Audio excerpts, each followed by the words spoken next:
As a dentist, we're perfectionists. We're trying to be super meticulous, and we're afraid to show that something is not ideal. Nobody want to show that they do clinical mistakes. The endodontists with the perfect cases, trust me, it was a lot of mess that they did at first, and that's how they figure out the way to get better in endo. It's nice on social media to see perfect cases, before and afters, the masters with their beautiful work, and everyone really posting their best work. That's the whole point, right? People always post their best work. And so just like the rest of social media, dental social media has also become like a highlight reel for everyone. The problem is dentistry is difficult, and we don't get perfect results at all. Anytime. And we have challenging cases, daily struggles, imperfect results. But we're not talking about these things enough on social media. We're not talking enough about failure. And this, my friends, is why our guest today, Dr. Artem from New York, is smashing it on social media. Everyone's really resonating with him. He's posting the radical truth. He is just telling it how it is. How we're not perfect. How dentistry is really tough. And what you see on social media is not real life. I came across Artem recently. The algorithm fed me his reel. He goes to Dr. Michael Apper's office in America, in New York specifically, and he does this kind of like secret shopper kind of thing where he finds out, okay, what is his practice like? And he has some really great insights to share at the end of this podcast, including the whole thing about if you want to see Dr. Michael Apper, you have to commit to 10 veneers. So even before you walk through the door, you have to commit to $50,000 of treatment before you can see Dr. Apper. And that was really fascinating, and the discussions on Instagram, whether this is ethical or not, were really interesting, and we discussed that at the end of this podcast. But first, we look at his journey from moving from Russia to America, doing the advanced standing program to be eligible to work in the US. He worked as a dental assistant, he worked as a dental hygienist, and now he's got a young family. He's experienced rural dentistry, which was like a lie for him. Everyone's always saying, go rural, whether you're in Australia or US, go rural, you'll make more money. But actually, there was a big sacrifice when he did that. Now, today is an interference cast. It's one of our non-clinical episodes. In this episode, there is no CE. The vast majority of our episodes do have CE and CPD certification available. We are a PACE-approved education provider, but this one is just a really lovely insight into the radical truth, the radical honesty that Artem posts about, which we all resonate with. So let's learn about Artem's journey and what the real world of dentistry is actually like. I'll catch you in the outro. First of all, I'm super excited to be here because I was watching so many of your videos. Like I was texting you back, I don't know, 2 years ago that my wife already recognized your voice whenever I was listening to you in my apartment during dental school, even before dental school, I mean, in the US. So yeah, man, I enjoyed a lot. Appreciate you so much, man. And honestly, it's just to see what you've been doing on social media has been so refreshing. So congratulations for the contribution that you're making. So Artem, I think I've asked you this before on Instagram. Artem, your name is I have a Turkish friend called Artem. Are you Turkish? It has Greek origin. But it's super popular in Russia. It's like one of the top 5 names. He is Russian, actually. No, I'm thinking of something else. You're right. Yes. So you're Russian, yeah? Yeah. Okay, sweet. And then when you tell me about your journey, like, did you come to the States to pursue dentistry, and why did you do that? And just take it from the beginning. I just really want to learn about you. Yeah. So I went through dental school. I was born in Russia, but by the time I was finishing with my dental school, my family, my wife, we're always thinking towards moving from Russia because of the obvious reasons right now. And by the time I was finishing my dental school, I started to learn and explore my ways where to get my license moved, basically. During my final year of dental school, there was a COVID, so I had time to study for the national boards in the United States. They have the separate, like, big exam, how to reevaluate any other diploma from any other country. So I was doing this my final year in Russia. And by the time I moved, I felt kind of ready to get the exam already. So I passed the exam. I worked as an assistant in New York and then as a hygienist, because one of the states, which is super cool, one of the states, which is Florida, allows foreign dentists to work as a dental hygienist if you have dental diploma from any other country. So I moved to Florida and worked as a dental hygienist for a year. And then I got accepted in dental school. And the program for foreign dentists is 2.5 years. After that, you can have your dental license. So in short, this is how I got here. And is this the same thing as the advanced standing program? Yes, correct. Yes, I went through advanced standing program. Okay. And then, so there are worse places to practice in the world than Florida, right? Like sunshine and that kind of stuff. So that's cool. So that is really cool. How long did you work as a nurse for, a dental assistant? And how long did you work as a hygienist? 1 year each. And then you were being paid what a dental assistant would get paid, and you were getting paid what a hygienist would get paid? Yes. And Okay. hygiene is almost double the pay of the assistant here. Yeah. Yeah. And so it's good that you're able to then, support your family and have that. So that's fantastic. Was it just you and your wife, or your entire family moved to Florida, or how did it work? So my entire family moved from Russia to New York, but then I had to get separated and move to Florida. And also it helps a lot with the strengthening your CV, because whenever you apply to dental school, 2,000 people applying for almost every dental school. So you have to stand out somehow. And dental hygiene experience helps you stand out a lot. Where did you get accepted for the advanced standing program in the end? Which school?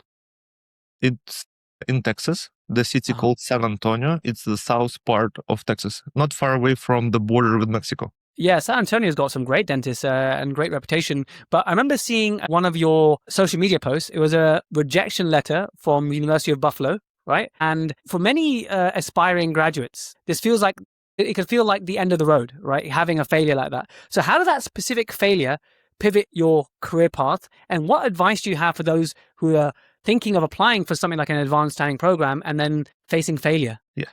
So I applied to more than 25 dental schools and I only got one interview. So I already got used. By the time you're applying your second year, your third year, you're already getting used to the rejection letter. And it's totally fine because there's so many applicants. And trust me, whenever there's so many applicants, there's going to be people with stronger CVs, with stronger clinical backgrounds, with the research background. Whenever someone trying to get in, what I'm usually telling them is, this is a game. So you don't have to be the strongest applicant. You just know how to play the game. This is the same way how you trying to prepare for exams. You need to prepare for interview, for the badge exam, when the faculty is asking you to prep for class 2 or gold crown. So all of that needs a lot of preparation, and this is a game how to get in the school. So it's not about because my GPA is 2.7, which is low. Out of 4, it's 2.7. Also, I didn't have any clinical background. Right after dental school in Russia, I moved here. So by the time you're applying your second or third cycle, which is 2 to 3 years, you're already figuring stuff out, how everything works. Just continue doing this, and if you don't stop, at some point you'll get in. Oh, you must have met so many people through this experience. In the UK, there's something called the ORE, Overseas Registration Exam. And it's similar. Like, you have to learn how to play the game, right? And the biggest challenge they have is actually being able to book onto an exam, because they have so many slots, and then you can't actually book an exam because they get filled. It's like Beyonce tickets. Like within a few seconds, it's gone. Yeah. And so people are waiting year by year by year by year. It's really, really sad, actually, for them to have to not even get a chance to sit the examination. Do you find that it's an easy process for internationals, or is it actually just quite a difficult thing to get into overall? No, it's pretty straightforward in the United States. You're just following the instructions that they give you when you register for exam, when you send your diploma for evaluation. So it's pretty straightforward. Usually, even if you don't have a spot in your city, you can drive 2 hours from your city to the adjacent one and you'll still find a spot. So it's pretty straightforward. Why do you think it's resonated so much with our dental community, right? What is it that you're saying? What do you think is the reason behind all the applause that you're getting online on social media? Yeah, amazing question, because I was recently thinking about other dental pages and why other page doesn't grow that fast as my page, because within 3 months my page got almost 25 million views and 20K followers. So I feel like as a dentist, we're perfectionists. We're trying to be super meticulous, and we're afraid to show that something is not ideal, especially when our patients watching us on Instagram, our staff, nobody want to show that they do clinical mistakes. And whenever someone's showing it that publicly, and don't afraid that someone will judge it. It's always so. First of all, it shows that all of us making mistakes and our experience are not unique. When I posted the reel about the perforation, it got more than I think 300,000 views within a month. So we all make clinical mistakes and it's normal. Right now, I feel like my followers feels relief by watching. They're not the only one who's hate class twos, who have issues with the endo, who have issues with the extractions. It's like the whole misery loves company, right? And for see someone just being so honest about it, it makes us feel like, oh, thank goodness it's not another smile makeover that's 10 out of 10 and the patient cries and there's actually some some humility there. And so yeah, that's exactly it, and that's exactly it. You're coming out with truth, which is amazing. It's not easy to post. Like most dentists don't even post their good work because they're afraid of judgment, right? So to talk about bad work or things that go wrong in such a candid way is amazing. So more power to you. What pushed you to start telling the unfiltered truth? Yeah, right after graduation, I was hearing a lot in the American Facebook groups that you need to move rural in order to make money, to get experience. So I did that. Right after I graduated, I moved to a town that less than 5,000 people population, and I was the only dentist there so trust me, as a fresh grad, being alone in the whole town. So I mean, the only dentist. I did a lot of mistakes. So I had stuff to talk about. And by the time I worked there 3 months, I decided to move back to the city because I hated my life in there. It's not my style of living. I need people around. I need something going on. So I moved back to New York, initially where I started. It was much harder for me to make money, basically. So But was it true that when you were in rural, because I heard the same thing for Australia, Australian dentists also talk about this, that if you move out of Sydney, out of Melbourne, go to the more rural outbacks, that kind of place, and you practice dentistry there, that, you're going to make a lot more money. And also the cost of living is lower as well. So did you actually find that to be the case? Was your paycheck month to month when you were in the rural setting, was it meeting the expectations that were set upon you from the colleagues who are on those groups? So I expected more, to be honest, because it's not that much of a difference between me right now living in New York and me back then living in rural area. Mm-hmm. Because whenever patient come, they have more needs, but it doesn't mean that without skills, without the good communication skills, you still gonna make more money. So that you're gonna have more patients, but you don't have more hours in a day. You don't have better communication skills. Patients still won't trust you on something. So I feel like human nature is the same. There might be slight differences, but in order to make more money, now I feel like it's better to learn more skills to get better system, even if you're in a saturated market, rather than being without any competition in the town and do low quality job. I don't like to do, it's called Medicaid office. So the Medicaid in the United States is low reimbursement state insurance. So whenever they just accept Medicaid insurance, they just need to do a big quantity of dental work on a lot of patients. So I'm not a fan of it. I totally understand that. In the UK, we can definitely relate to something similar to that. But do you think your experience could have been completely different in the rural setting if you had one or two other dentists in other surgeries who are seniors who could just mentor you and you can sometimes just pop into their room and ask a question, that kind of stuff? Do you think that could have changed your experience? Yes, I think so, yes. And not only oral surgeon, if I would have any, even general dentist who have at least 2 years of experience, and your platform helps with this, because I feel like every time I open your app or listening to your podcast, I feel like I'm talking to the dentist that you're interviewing. So it helps a lot. One patient in the chair is different. You cannot open your podcast and listen how to section teeth. I mean, technically you can, but you don't have time. And I just yesterday when I was sectioning tooth, I remembered your words that you need to section and see the actual blood coming out. So your advice is still popping up in my head. I love to hear that. Now, you've been talking a lot about online about the struggles and the issues that we have in dentistry and being very real and frank about it. Have you had any negativity, any pushback coming your way saying, hey, Artem, you shouldn't be talking about this as a dentist, you shouldn't be putting in a public forum?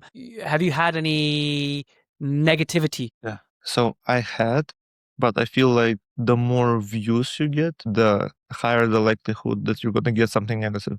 And I'm totally fine with it as long as there's nothing. So if there's nothing, this is a concern. So if there's no views, if there's no comments, if people is not interested, this is a problem. As long as you get either positive feedback or the negative feedback, they're both good. That means it resonates. Maybe in the negative way, maybe it's positive way, but it resonates. So the only issue is when you post something and there's no feedback, nobody interested in that. And when you are looking at your career now and what you're posting about at the moment, one of the posts you made was that every dentist, that it's a myth that every dentist should own a practice to be considered successful. So it kind of tells me a little bit about where your mindset is.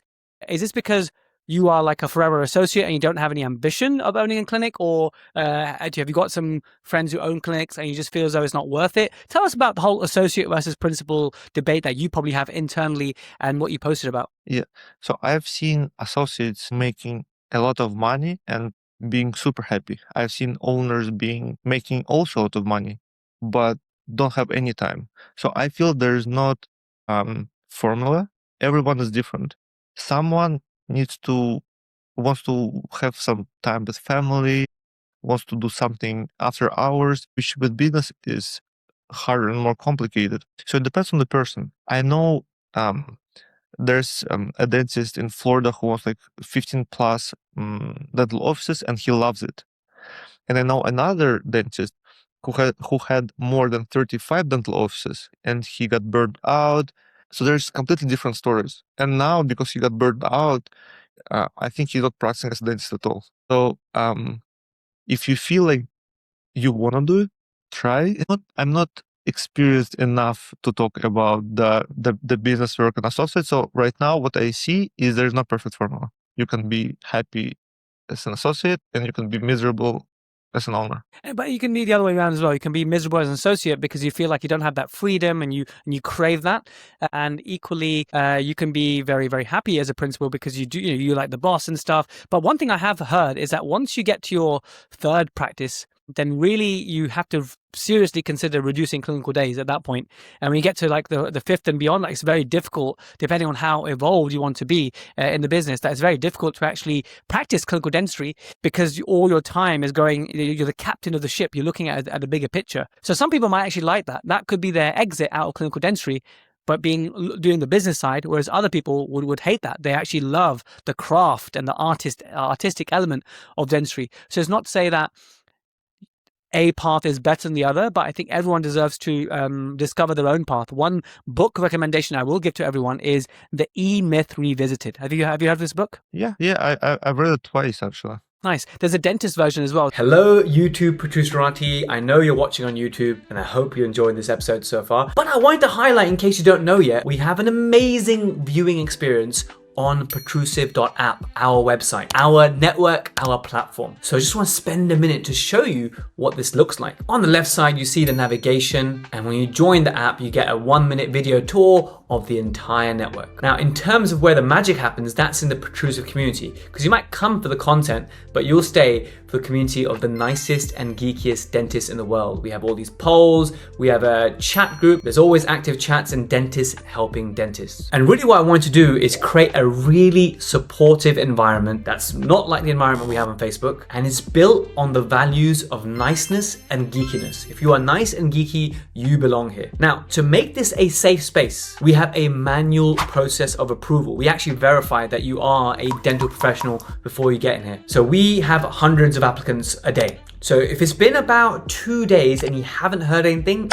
either something's in your junk or you need to reach out. If you're still waiting to join your tribe, email marie@protrusive.co.uk. That's MARI@protrusive.co.uk, and she'll investigate what's happened. Now, all the videos you have on YouTube are also on here, but you actually have some extra ones for free that you don't have on YouTube. So you get some bonus content that's not on YouTube. And actually for the future, I'm not taking things out of YouTube, but some things are not appropriate for the wide wider public, and I want to sort of safeguard that information, which is like dentist talk, if you like. So that's why a lot of the content is only here and not on YouTube. So you're kind of missing out if you're not on here. That's why I'd love for you to join there. And if you join one of our paid plans, then what you get is access to the CE quiz, like this one, and you can get CPD or CE certificates, and also you get our premium notes. So these are a great aid memoir or revision for an episode to really cement your learning. And whilst we have ads and YouTube places ads on YouTube, we don't have that on our network. So for the paid plan, you get to see all of the premium notes without any of the ads. And of course, you get to support Team Protrusive and help us to continue what we're doing. I'm just going to gloss over the Protrusive Vault, which has all our infographics and downloadables. These are all our masterclasses at this moment in time, and we're always planning to add more. And if you look at them, there's about 1, 2, 3, it's about 7 of them. But actually, if you look at the replay section, some of the live masterclasses that I've done and some of the training that people pay for on other websites is all on there,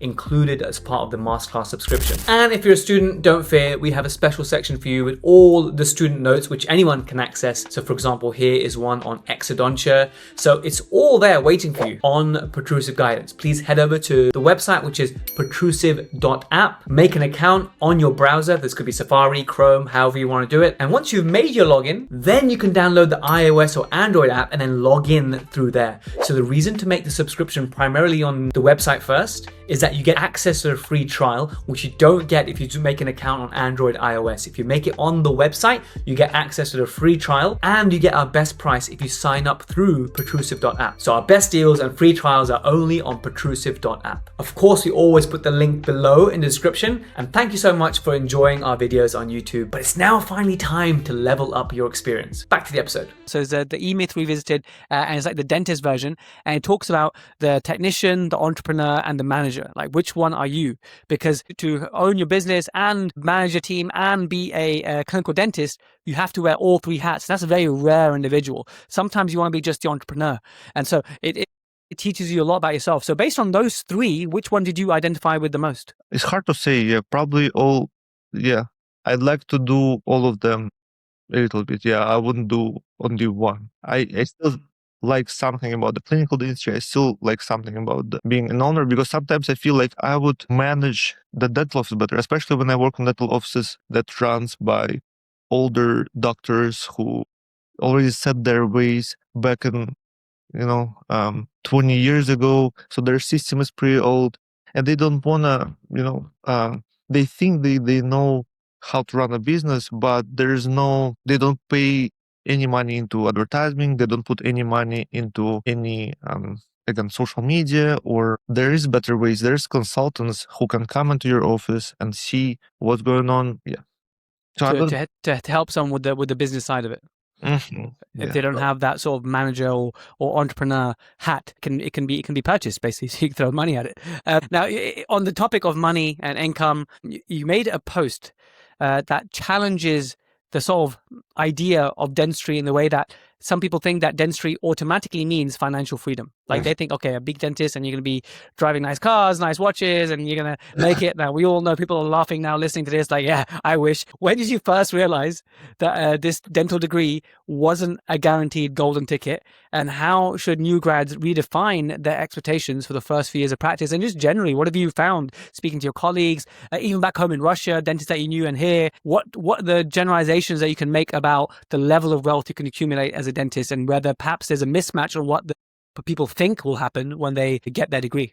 Yes, especially with social media, when you watch the dentists have big successes, you only see the ones who's posting about their successes, but there's millions of dentists who have average life, average apartment, average car. So whenever we watch on social media Dr. Appa on his private jet, it's different from most of the dentists. So when I graduated, I added up so after a month, I did my math. So I look at my numbers, and I realized that after taxes, after living expenses, even though I'm not living in some luxury lifestyle, you basically have a regular job. So if you not super GP, if you're not placing implants, if you just finish the dental school, you're doing crowns, extractions, dentures, most likely you're not going to have some crazy big money. What's going to happen is you're going to have 9 to 5, which let you live normal life. So you're going to have a regular office job, but it's going to be dental office. Mm-hmm. Unless you learn something cool. If you learn surgical extractions, implants, full mouth rehabs, good communication skills, and your platform helps with this a lot. And not only your platform, because your platform is one of the best, few of them. Uh, Appreciate I it. also I also use some Facebook groups. I also use some YouTube channels that helps with this. So if dentist wants to do it, he can do it for free. He can learn for free Mm. because I think most of the knowledge that you share was for free. Mm-hmm, mm-hmm. It's all out there, and then for all you need is someone with enough determination and focus, and to put that time aside. Because right now we live in this age where there's information everywhere. I learned a lot of what I learned about wisdom teeth extractions was initially from YouTube. Then I did Neki Jamal's course, and that really consolidated everything for me. But you're right. I see a lot. I speak to a lot of dentists who they learn this technique from YouTube, and then it's all it's all the practice of dentistry, right? And so information's there. If you want to learn how to layer resins and stuff, there's videos on YouTube that can show you that. But do you have the time and the discipline to go through it? How hungry are you for that? So it's now no longer about where do I find this information? It's everywhere. It's how hungry are you? How can you be disciplined? How can you fit it into your lifestyle so you can actually grow in the right area that you want to? I think that's probably the truth, I think, in terms of the status quo of education. Would you agree with that? Yeah, 100%. Yep. It surely depends on the person. Because if the person excited about something, for example, I know a guy who's making $500,000 as he's not a fresh grad. He finished his dental school a couple of years ago, but he went rural and he started doing pedo. So for the dental office, it's good to save some money because they bring general dentist instead of the pediatric dentist. But because he was so excited about pedo, he learned it. And So I will tell you, this guy is better than some of the pediatric dentists I've seen because after so many C courses, after so much knowledge, after being excited, and you can see that he's happy, like going to work, that he's excited seeing kids. that's amazing to do the type of dentistry that you want to do. And there's a real look. Let's focus on a real positive thing about dentistry is if you don't like seeing children, you don't have to see children. Like you can mold your career that way. If you want to do resin makeovers, you can just start, focusing your career on that and get more and more experience, build your portfolio. You can take your career anywhere you want. There's very few careers that you can mold exactly in the way that you want. And in a way, it's actually a negative thing that so much depends on you and your decision making. You almost have too much freedom, right? But the beautiful thing is that you have that freedom to make a very radical change about yourself. I always say every 10 years, redefine your career every 10 years, add a major skill on or change or niche into what you want. So having said that, where do you see yourself in 5-10 years, Artem? Like what tickles your fancy? What are you interested in? What you already mentioned something that, it's important to get new skills, more advanced skills, which will not only help you financially, but also help you to enjoy your fulfillment from work. But what do you see yourself? So I want to move to so right now I'm a saturated market. I'm not that far away from New York.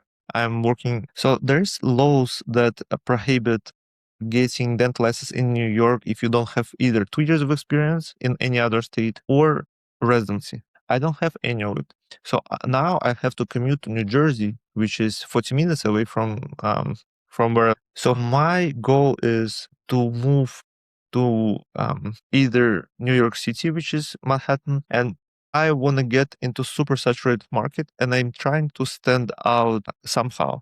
My brother right now is also a dentist who went through the same path. He's in Boston, also in advanced training program, which shows that it's possible because his GPA Mm-hmm. so 2.9.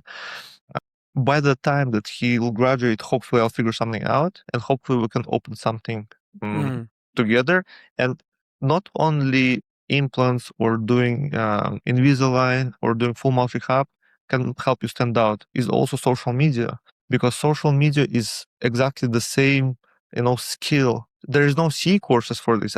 At least I didn't see it. But I feel like the social media is the same skill as impacted wisdom teeth removal, CMJ treatment. This is like a way to get the word out to patients. It's a way to educate the masses. And that's what you mean, right? In terms of social media and marketing yourself. Yes. As of now, my page is mostly for dentists. Yeah. But I feel like if you come up with something unique, you can also bring the patience on your page. 100% agree. I think if you put your mind to it and you just go, if you want to do that and you want to attract a certain type of patient for 30 days in a row, if you just make content, right, focus around that specific niche of patient that you want, be it composite bonding, being implants, being whatever, you'll be amazed. If you just dedicate and be disciplined 30 days in a row of content around that, then you will get more implant patients. I guarantee it. I think that's a world we live in now, and it's a very good point. But on the topic of social media, one of my last questions actually is when you obviously been DMing over the years. I hadn't realized we were basically, but when I saw your really cool reel about how you went to Dr. Appa's office, I was like, cool. We already been like, you already a fan of the podcast. You already are part of the community. That was a real great moment for me. But can you just describe your experiment or this social experiment that you did about going to Dr. Appa's office in New York? Yeah, I was walking with my wife around the Central Park, and we were like, I think that the Dr. Appa office is not that far away. Maybe let's just jump in and take a look. So I recorded it for my friends, not for the page. So after I made that, the only thing that is left is put the voiceover. So I did that, and so many people was interested in that. So I made it mainly for my friends to show them how it look like. It's actually super tiny dental office. When I entered, I'm like, wow, there's not a lot of space to even walk. And what I also was found interesting is that there is no signs of Dr. Appa office. When you enter, nothing says that it's Dr. Appa. So there's on the first floor, you can see that on the 7th or on the 6th floor, Dr. Michael Appa. But there's so many different signs on so it's super tiny. Mm-hmm. And that's was saying that the social media is super strong and make big impact, because you don't need different building to stand out. You don't need big signage right now. People spend most of their time on their phone, so you need to somehow get in there. You can see Dr. Michael Appa's social media is huge in what he does. He has like a real daily documentary of treating his patients. It's quite remarkable. But the fascinating thing that really I was like, wow, this is really interesting, is that if you want to see Dr. Michael Appa for a consultation, you have to commit to a minimum 10 veneers. That was like, what? How is that even legal? How is that even possible? Like, hey, what if you don't need any veneers? Right? Okay, what if you only genuinely need 4 veneers? Like, genuinely all you need is 4 veneers, right? And then, no, you have to buy 10 veneers, right, before you even step into my office. That was like, okay, this is really fascinating. But you know what? Patients, they want to see Dr. Appa, and then they're like, okay, I'll commit to 10 veneers, or at least that $50,000 worth of veneers or worth of treatment, basically, before I step in. And that's him, because if you didn't do that, he'd be like, have a huge waiting list. That's him managing his waiting list. So I get it. That's clever. I get it. But that was really like, I really raised my eyebrow. Like, how is that ethically going to work? And then I calmed down a bit. I said, I get it. I get it. I was talking to one of his past former assistants, dental assistants. So she said every day he would have either 1 or 2 preps, which basically 100,000 of production a day, only from 1 or 2 preps. Because if one of them at least 50,000 is 100,000 for 2 of them, and the rest would fill in with something else, with a consultation, with something. So when he's traveling in between the offices, that what she says. So the office is not super productive, but whenever he comes for a week, he makes the whole production of the office, and then he goes to another office. And now I think he's opening his office in Texas also. Oh wow! Okay. Well, it's amazing, right? And there we are, like with his brand that he's created. Well done to him for his hard work, and I think he deserves. I think everyone always deserves what's coming to them. So well done to Dr. Appa. I might not agree with the way that you can commit to 10 minutes, but you know what? I get it. The more I think about it, I can rationalize it, but it's not for everyone. So, any message for all the listeners? Even you've been a listener for the podcast so many years. Any message for those who are listening at the moment? They just don't stress out. We're in the same boat. The better the dentist looks on the Instagram, the more mistakes he did. The better outcomes he gets right now, the more the worst experience was in the past. Because if you see the endodontists with the perfect cases, trust me, it was a lot of mess that they did at first, and that's how they figure out the way to get better in endo or any other specialty. So let's not stress out. Let's relax a little, and also try not to get tricked by social media about the money, about the salary, about the lifestyle of dentist. Yeah, that would be it. Amazing. I think I love the down-to-earth style advice. What is your Instagram so we can all follow you if you're not already? Dr. Artem, New York. Amazing. Dr. Artem, New York. Artem, thanks so much for being part of the community, for posting this real content, which I love. Anyone who talks about mistakes and things that go wrong, I think we need more of that. We need to balance out all I mean, it's nice to see all the wonderful, artistic, sexy stuff online as well. Don't get me wrong. But if that's all you see, it's the highlight reels, right? You don't see the real, raw stuff. And I think it's important to share that real, raw stuff. I tend to share a lot of that issues on the Protrusive Guidance, not so much on the Instagram because it's a public channel. So yeah, I think you're brave and I love you for it. And I think that's amazing. I think we need more of that. So mate, more power to you, man. Well done. Thank you. I appreciate you inviting me. Hey, honestly, it's great to hear a fresh perspective, and wishing you and your brother and your family and the second born coming soon, all being well. I wish you guys and your young family all the best, and I probably will bump into you sooner or later. I'm coming to New York in May, but I'll be super busy with my cousin's wedding. But if I am in the city, I will let you know one of those days. I'll hit you up. All right. Thank you. Yep. I'll be waiting for it. Looking forward. All right. Thank you, Artem. Have a good one. Well, there we have it, guys. Thank you so much for listening to me and Artem all the way till the end. If you want to find me and Artem and 6,000 other dentists, not just any old dentist, the nicest and geekiest dentists in the world, then head over to Protrusive Guidance. The website is protrusive.app. It's free to make an account. We just have to verify that you are a legit dentist. There are also paid plans available if you want to do our masterclasses and really upgrade your CE, whether it's learning about occlusal appliances or vertipreps or sectioning teeth or just dental photography. We've got loads on there. But the point is, we've made this wonderful community, nothing like the toxicity you see on Facebook, and we want to keep it that way. So only if you identify as a nice and geeky dentist are you cordially invited from me to come there. Especially if you listen to the podcast all the way to the end, then you'll love our live monthly webinars and weekly themes that we have. Once again, that's www.protrusive.app to check out what Protrusive Guidance has inside. I want to thank our guest Artem again. By the time this episode's out, baby number 2 should be there for him, so we wish him all the best. I also want to thank Team Protrusive for all the hard work behind the scenes, and for you guys once again for hitting that subscribe button, of course. Thank you, and I'll catch you same time, same place next week. Bye for now.